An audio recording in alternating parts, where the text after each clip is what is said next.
Bayangkan kalau ternyata bukan gaji yang menentukan masa depan finansialmu, tapi cara pikiranmu mengelola uang. Banyak orang salah langkah karena tidak paham psikologi uang, padahal bagian paling penting dari rahasia ini ada di akhir video. Kenapa penting? Karena satu pola pikir yang keliru bisa bikin kamu kerja keras seumur hidup tanpa pernah benar-benar merdeka finansial. Jadi, sebelum kita masuk ke cerita, tulis dulu nama kota asal dan usia kamu di kolom komentar, biar kita tahu dari mana saja pejuang finansial ini berkumpul. Uang bukan cuma soal angka di rekening. Uang adalah cermin dari cara kita berpikir. Setiap keputusan finansial lahir dari mindset yang kita bawa. Pernahkah kamu bertanya, kenapa dua orang dengan gaji sama bisa punya nasib finansial berbeda? Jawabannya bukan hanya di angka, tapi di psikologi di balik uang itu sendiri. Kita hidup di era konsumtif, di mana belanja bisa terjadi hanya dengan satu klik. Tapi pernahkah kamu sadar, kadang belanja itu bukan karena butuh, tapi karena emosi? Ada orang yang membeli barang hanya untuk merasa lebih berharga.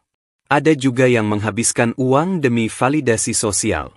Sementara yang lain, menabung sedikit demi sedikit tanpa terlihat, tapi akhirnya hidup lebih tenang. Psikologi uang menentukan masa depan kita. Pernahkah kamu merasa gajimu selalu habis entah kemana? Itu bukan sekadar kurangnya uang, tapi kurangnya kesadaran finansial. Menurut penelitian, keputusan keuangan kita sering dipengaruhi oleh emosi, bukan logika. Padahal, uang seharusnya jadi alat, bukan jadi tuan atas hidup kita. Kalau pikiranmu salah, uangmu akan kabur. Kalau mindsetmu sehat, uang akan tunduk padamu. Pertanyaannya, kamu sekarang ada di posisi yang mana? Apakah kamu mengendalikan uang, atau uang yang mengendalikanmu? Coba bayangkan, seseorang dengan penghasilan pas-pasan tapi disiplin, bisa punya tabungan besar. Sementara orang dengan penghasilan tinggi tapi boros, bisa jatuh bangkrut. Logikanya jelas, tapi praktiknya tidak semudah itu. Karena semua balik lagi ke psikologi uang. Uang punya cara unik untuk menguji karakter manusia. Ada yang jadi rendah hati saat kaya. Ada juga yang jadi sombong dan lupa diri. Tapi ada satu kebenaran, uang hanya memperbesar sifat asli kita. Kalau kamu tidak bisa mengatur uang kecil, kamu juga tidak akan bisa mengatur uang besar.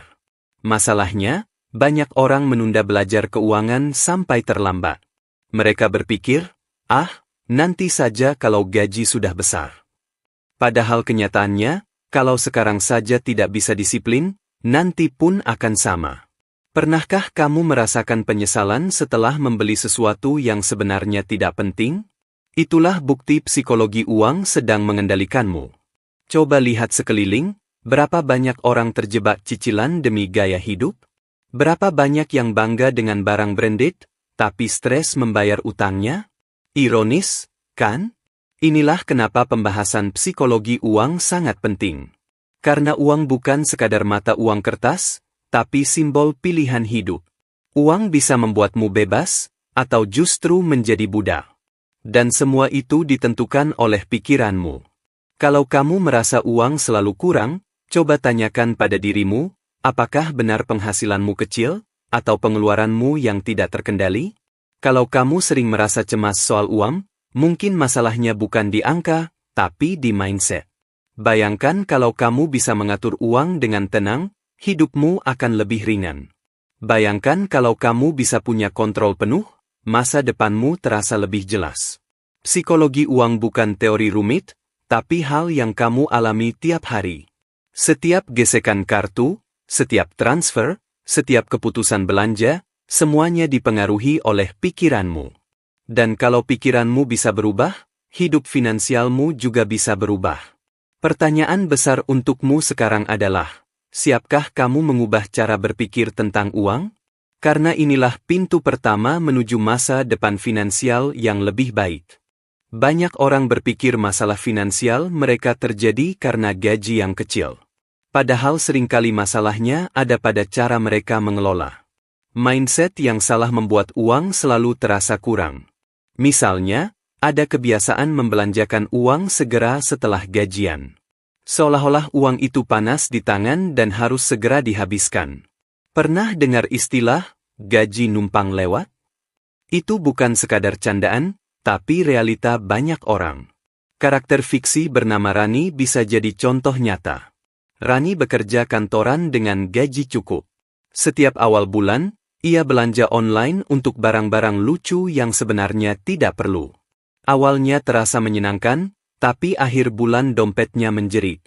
Rani sering berkata, sekali-sekali bolehlah. Namun kenyataannya, sekali-sekali, itu terjadi setiap minggu. Dan hasilnya? Tabungan kosong, cicilan menumpuk. Cerita lain datang dari Budi, seorang pekerja dengan gaji lumayan tinggi. Budi suka nongkrong di kafe mahal setiap hari kerja. Ia merasa itu bentuk reward atas kerja kerasnya. Tapi tanpa sadar, separuh gajinya habis hanya untuk kopi dan makanan kekinian. Apakah kamu pernah melakukan hal yang sama? Mindset, reward, seringkali jadi jebakan manis. Kita merasa berhak membuang uang karena sudah lelah bekerja. Padahal, kalau dihitung total setahun, nominalnya bisa buat investasi besar. Itulah jebakan psikologi uang yang sering tidak kita sadari. Ada juga kebiasaan membandingkan diri dengan orang lain. Media sosial memperparahnya. Melihat teman beli mobil baru, kita jadi ingin juga. Melihat orang liburan ke luar negeri, kita merasa tertinggal. Hasilnya, belanja impulsif demi gengsi. Kebiasaan ini membuat orang berutang hanya untuk terlihat sama dengan orang lain. Padahal yang dilihat hanya hasil, bukan proses mereka. Orang lain mungkin sudah menabung bertahun-tahun untuk sesuatu. Tapi kita ingin hasil instan dalam sekejap. Inilah yang membuat banyak orang jatuh dalam perangkap utang. Utang kartu kredit, cicilan paylater, bahkan pinjaman online. Semua demi memenuhi keinginan, bukan kebutuhan. Ironinya, semakin banyak utang, semakin stres hidupnya. Tidur tidak nyenyak, pikiran tidak tenang, karena tertekan oleh tagihan. Mindset salah lainnya adalah menunda menabung. Banyak orang berkata, nanti kalau gaji naik, baru menabung. Tapi kenyataannya, saat gaji naik, pengeluaran juga naik. Tanpa disadari, standar hidup ikut melambung. Makin tinggi gaji, makin tinggi gaya hidup. Dan menabung tetap terasa mustahil. Ini yang disebut lifestyle inflation. Kalau tidak dihentikan, selamanya kita akan merasa kurang. Contoh lain, ada orang yang terlalu takut kehilangan uang. Mereka tidak mau investasi sama sekali. Semua uang disimpan di tabungan, padahal nilainya tergerus inflasi. Ketakutan berlebihan membuat uang mereka diam, tidak berkembang. Mindset yang salah bisa muncul dalam dua ekstrim, terlalu boros, atau terlalu takut. Keduanya sama-sama merugikan. Orang boros tidak punya masa depan. Orang terlalu takut tidak pernah maju. Coba tanya dirimu, apakah kamu sering belanja untuk menghilangkan stres? Atau sering berkata, nanti saja, saya masih muda, nikmati dulu? Kalimat itu terdengar wajar, tapi bisa jadi bumerang. Karena waktu tidak bisa diulang. Semakin cepat kamu belajar mengelola uang, semakin besar keuntunganmu nanti. Bayangkan dua orang dengan gaji sama. Satu disiplin menabung, satu lagi boros. 5 tahun kemudian, perbedaan mereka sangat jauh. Yang disiplin bisa punya modal usaha atau investasi. Yang boros masih sibuk bayar cicilan. Itulah akibat mindset yang salah kalau dibiarkan. Masalah psikologi uang sering tersembunyi dalam kebiasaan kecil. Seperti sering jajan online. Seperti berkata, cuma 20.000 kok. Tapi kalau 20.000 itu diulang setiap hari, setahun jadi jutaan rupiah. Dan kalau uang itu diinvestasikan, nilainya bisa berlipat. Sayangnya, banyak orang tidak sadar. Mereka merasa masalah finansial mereka besar, padahal dimulai dari hal-hal kecil.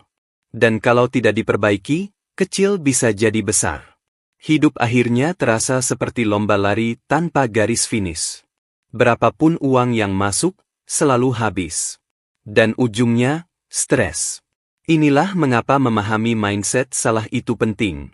Karena kesadaran adalah langkah pertama menuju perubahan. Kalau tidak sadar, kamu akan terjebak di lingkaran yang sama selamanya. Jadi, coba refleksi, apakah kamu juga punya kebiasaan ini? Dan beranikah kamu mengubahnya? Uang bukan hanya soal hitung-hitungan, tapi juga soal perasaan. Emosi adalah faktor besar yang menggerakkan keputusan finansial kita. Seringkali kita membeli sesuatu bukan karena butuh, tapi karena ingin merasa lebih baik. Belanja jadi pelarian dari stres. Belanja jadi cara melampiaskan kesedihan.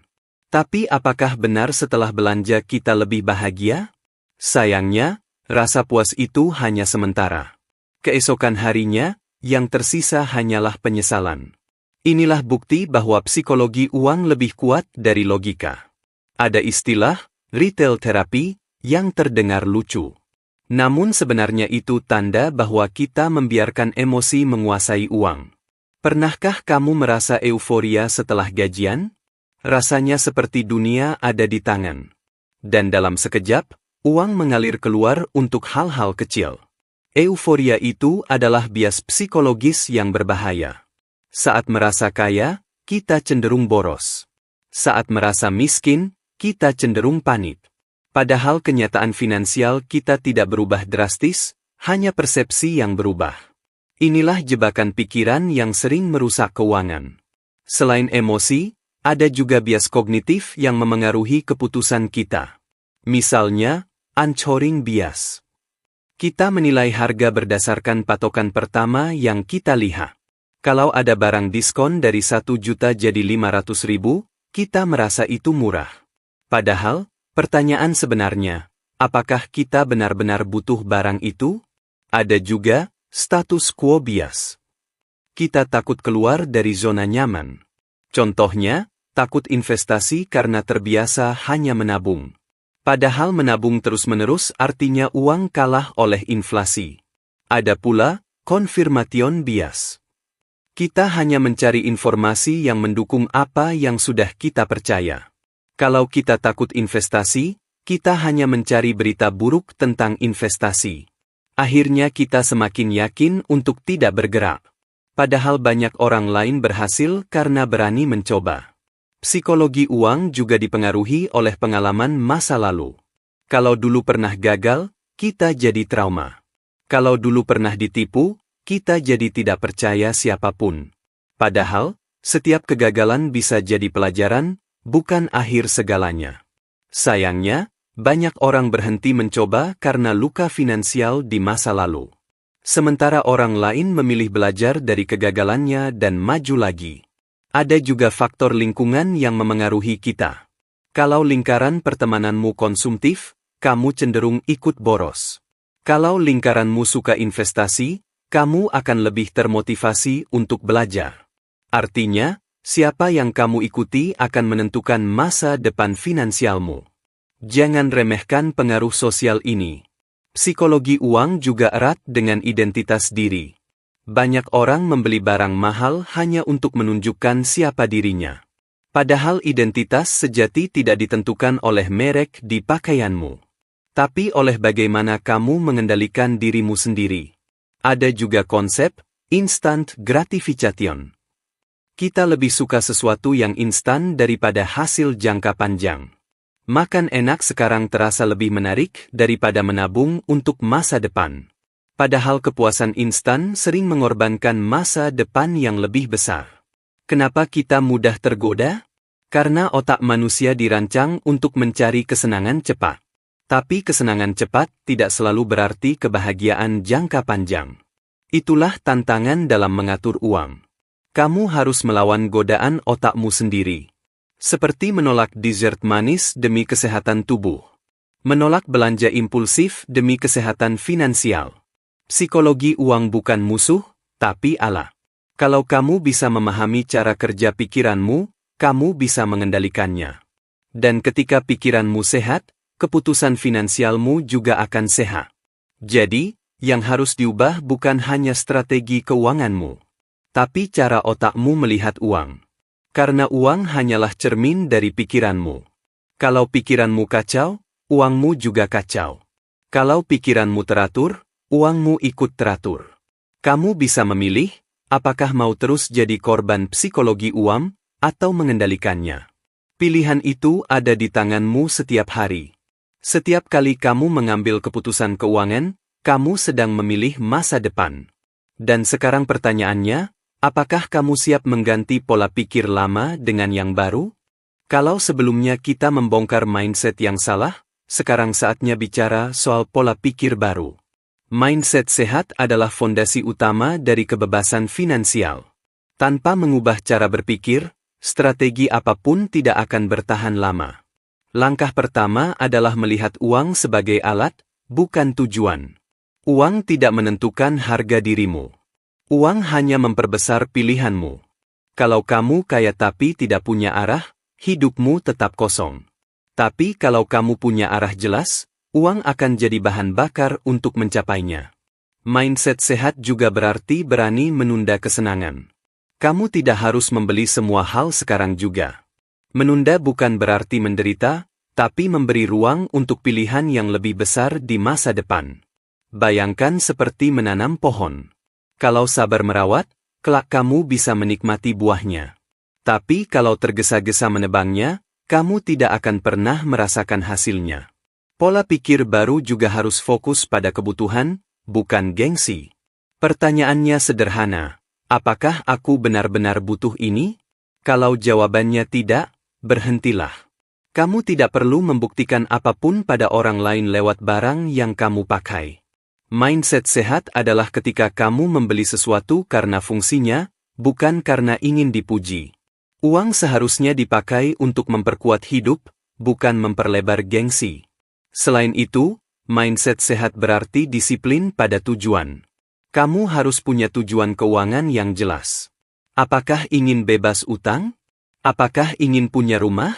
Apakah ingin pensiun tenang di usia muda? Tanpa tujuan, uangmu hanya akan menguap. Tujuan memberi arah, arah memberi alasan untuk bertahan. Mindset sehat juga berarti berani belajar. Tidak ada orang yang langsung jago mengelola uang. Semua butuh proses, semua butuh kesalahan untuk belajar. Jangan takut gagal, yang penting jangan berhenti mencoba. Kalau pernah salah investasi, anggap itu biaya sekolah. Kalau pernah terjebak utang, jadikan itu pengingat untuk lebih bijak. Orang yang gagal lalu bangkit selalu lebih kuat daripada orang yang tidak pernah mencoba. Mindset baru juga menuntut kita untuk berpikir jangka panjang. Hidup bukan hanya tentang hari ini. Masa depan akan datang, cepat atau lambat. Dan apa yang kamu lakukan hari ini akan menentukan nasibmu nanti. Kalau kamu menabung hari ini, besok kamu lebih tenang. Kalau kamu menunda, besok kamu tetap cemas. Pilihannya sederhana tapi dampaknya besar. Mindset sehat juga soal rasa syukur. Kalau kamu selalu merasa kurang, berapapun uangmu tidak akan cukup. Tapi kalau kamu bisa bersyukur, kamu bisa merasa cukup meski sederhana. Syukur membuatmu berhenti membandingkan diri dengan orang lain. Syukur membuatmu fokus pada perjalananmu sendiri. Dan justru saat kamu berhenti sibuk pamer, uangmu bisa bertumbuh. Mindset sehat berarti menghargai waktu lebih dari uang. Kamu bisa kehilangan uang dan mendapatkannya kembali. Tapi waktu tidak pernah kembali. Jangan buang waktumu untuk hal-hal konsumtif yang tidak ada nilainya. Gunakan waktumu untuk belajar, bekerja, berinvestasi, dan membangun diri. Karena setiap detik adalah modal. Mindset sehat juga berarti sadar bahwa uang bukan satu-satunya sumber kebahagiaan. Tapi uang bisa mendukung kebahagiaan kalau digunakan dengan benar. Punya uang untuk menolong orang lain jauh lebih membahagiakan daripada sekadar pamer. Punya uang untuk membebaskan keluargamu dari utang jauh lebih berharga daripada barang branded. Itulah tujuan sebenarnya, uang sebagai sarana menciptakan hidup yang lebih bermakna. Mindset baru ini tidak hanya membuatmu lebih kaya secara finansial, tapi juga lebih kaya secara mental. Karena pada akhirnya, kekayaan sejati adalah kebebasan memilih jalan hidupmu sendiri. Dan itu hanya bisa dicapai dengan mindset yang benar sejak sekarang. Mindset sehat tidak akan ada gunanya kalau tidak diikuti dengan strategi praktis. Karena pikiran yang baik harus diwujudkan dalam tindakan nyata. Strategi pertama adalah budgeting. Budgeting artinya mengatur uang dengan rencana yang jelas. Salah satu metode paling populer adalah formula 50-30-20. 50% dari penghasilan untuk kebutuhan pokok, 30% untuk keinginan, dan 20% untuk tabungan atau investasi. Simple, tapi sangat efektif kalau kamu disiplin. Bayangkan kalau gajimu 5 juta. Maka 2,5 juta untuk kebutuhan hidup. 1,5 juta untuk hiburan dan lifestyle. Dan 1 juta untuk tabungan atau investasi. Apakah terasa sulit di awal? Pasti. Tapi kalau dijalani terus, hasilnya luar biasa. Karena tabungan kecil yang konsisten lebih berharga daripada rencana besar yang tidak pernah dijalankan. Strategi kedua adalah mencatat keuangan. Banyak orang meremehkan hal ini. Padahal, dengan catatan keuangan, kamu bisa tahu kemana perginya uangmu. Seringkali, kita kaget melihat pengeluaran kecil yang ternyata membengkak. Cuma kopi 20.000 sehari. Tapi kalau sebulan, itu 600.000. Kalau setahun, sudah 7,2 juta. Bayangkan kalau uang itu ditabung atau diinvestasikan. Mungkin kamu bisa dapat keuntungan tambahan. Strategi ketiga adalah membangun dana darurat. Dana darurat adalah benteng pertahanan finansial. Minimal 3-6 kali pengeluaran bulananmu. Kalau pengeluaranmu 4 juta per bulan, berarti dana darurat minimal 12-24 juta. Dana ini bukan untuk foya-foya, tapi untuk keadaan darurat, sakit, kehilangan pekerjaan, atau musibah lain. Dengan dana darurat, kamu tidak akan panik ketika ada badai datang. Strategi keempat adalah investasi. Investasi bukan hanya untuk orang kaya. Investasi adalah cara supaya uangmu bekerja untukmu. Mulailah dengan yang sederhana. Misalnya, emas. Emas cocok untuk pemula karena mudah dipahami. Atau reksadana pasar uang, yang risikonya rendah tapi lebih baik daripada tabungan biasa. Kalau sudah lebih berani, bisa coba saham blue chip. Blue chip adalah saham perusahaan besar yang stabil. Risikonya lebih rendah dibanding saham spekulatif. Bayangkan simulasi sederhana. Kamu menabung 1 juta per bulan di reksadana dengan rata-rata return 8% per tahun. Dalam 10 tahun, uangmu bisa tumbuh jadi sekitar 180 juta. Padahal modal yang kamu setor hanya 120 juta. Artinya ada tambahan 60 juta hanya dari bunga dan pertumbuhan. Itulah kekuatan compounding. Semakin lama kamu menunda, semakin kecil keajaiban compounding bekerja. Strategi kelima adalah mengurangi utang konsumtif. Utang konsumtif seperti kartu kredit atau paylater adalah jebakan manis.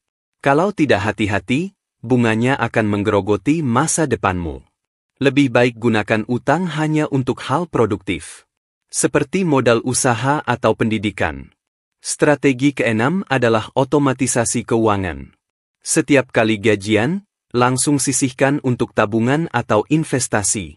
Jangan tunggu sisa uang, karena biasanya tidak pernah ada sisa. Dengan otomatisasi, kamu tidak perlu bergantung pada niat saja. Kamu memaksa dirimu untuk disiplin. Strategi ketujuh adalah buat target jangka pendek dan jangka panjang. Target jangka pendek bisa berupa dana liburan tanpa utang. Target jangka panjang bisa berupa rumah atau dana pensiun. Kalau target jelas, semangat menabung jadi lebih tinggi. Uang yang ditabung terasa punya arah. Simulasi lain, bayangkan kamu ingin punya rumah dengan DP 100 juta. Kalau kamu menabung 2 juta per bulan, butuh sekitar 4 tahun untuk mencapai target. Apakah terasa lama? Ya. Tapi jauh lebih baik daripada tidak menabung sama sekali. Strategi terakhir adalah terus belajar. Karena dunia finansial selalu berkembang. Ada teknologi baru, ada instrumen investasi baru. Kalau kamu tidak belajar, kamu akan tertinggal. Tapi kalau kamu terus belajar, kamu bisa memanfaatkan peluang lebih cepat. Jadi, jangan berhenti di mindset saja. Mulailah bergerak dengan strategi yang nyata. Karena kebebasan finansial bukan mimpi, tapi hasil dari kebiasaan kecil yang konsisten. Setelah tahu mindset sehat dan strategi praktis, tantangan terbesar adalah konsistensi. Karena teori itu mudah, tapi praktiknya sering penuh godaan.